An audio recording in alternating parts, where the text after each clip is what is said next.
On June 3rd, 1982, at 2:05 p.m., a girl named Nia was thought of for the very first time. She had no body, no brain, and no name. She was nothing more than a faint red line on a pregnancy test, a symbol of a potential person. On January 22nd, 1983, after it was determined that she was a girl, her parents decided what to name her, and Nia was officially thought of for the first time with the name Nia.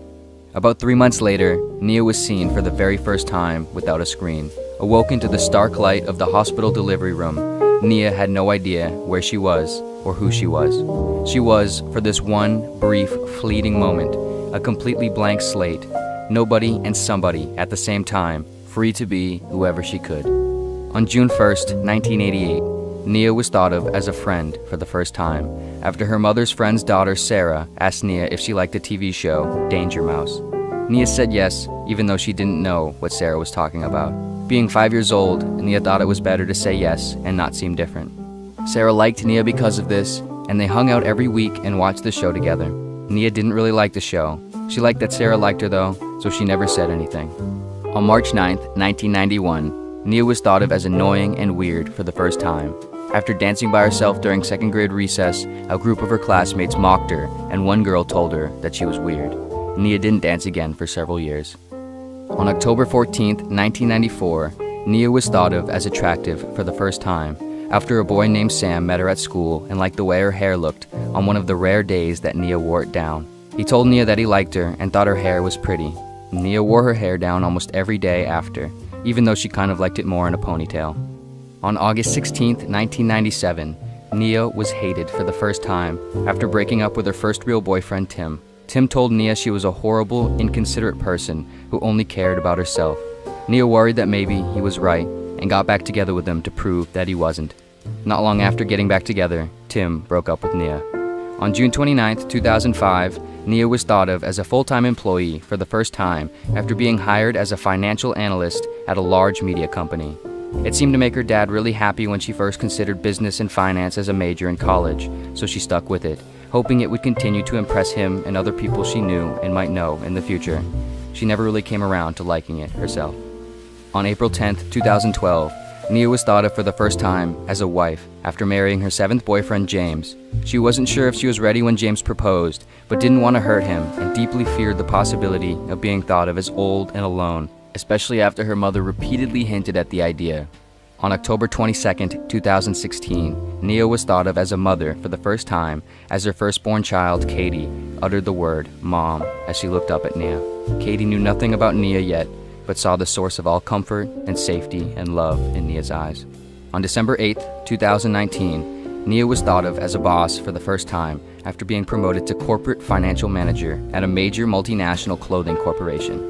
Nia wasn't sure if she wanted the position and hated the idea of bossing people around, but she wanted her parents and friends and strangers she might talk with to think of her as a success.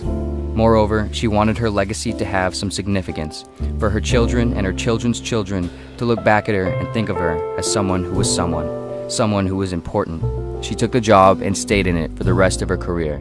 During her time, she helped make some of the largest acquisitions and mergers in the company's history, helping it reach a new height in the industry and popular culture.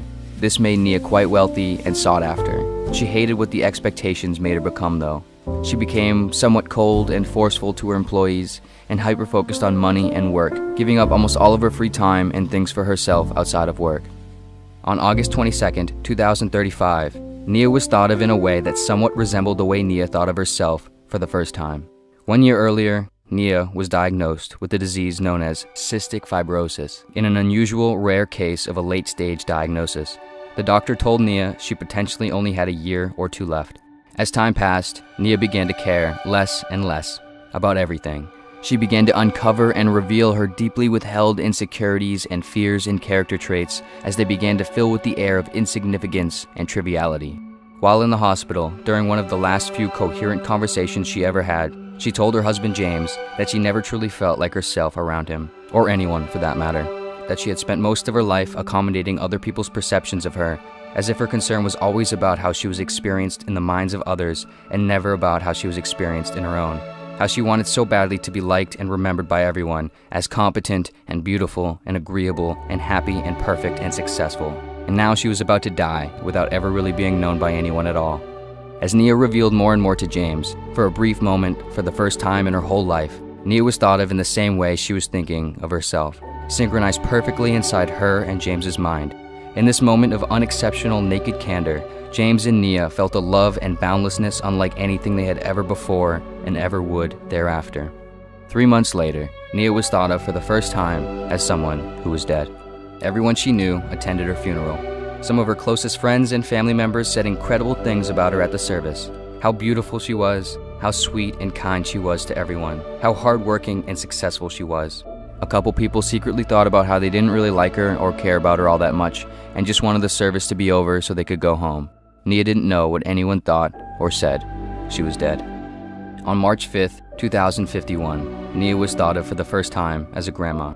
Her second child, Nick, showed his first son, Tyler, a photo of Nia in a family photo album. "This was my mom," Nick told Tyler as he pointed to her photo.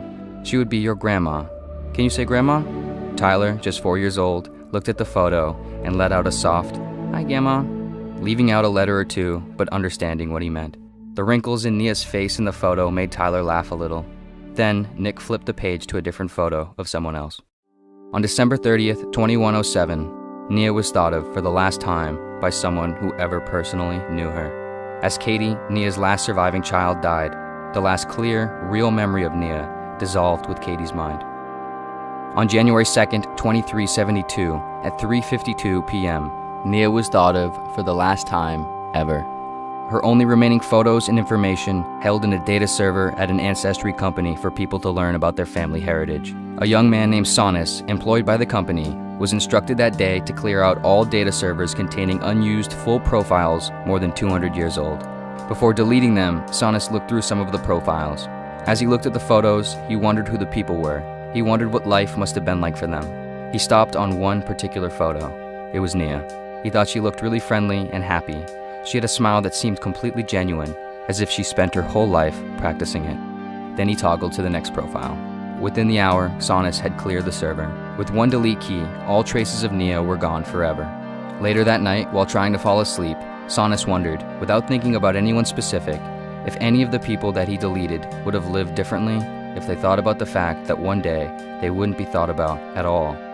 This thought sent a strange sensation down Sonis's entire body. Then he thought about his big presentation at work he had in 2 days that he had been cripplingly worried about for the last month. He suddenly wasn't that nervous about it and felt a little moment of freedom and peace. Then he fell asleep.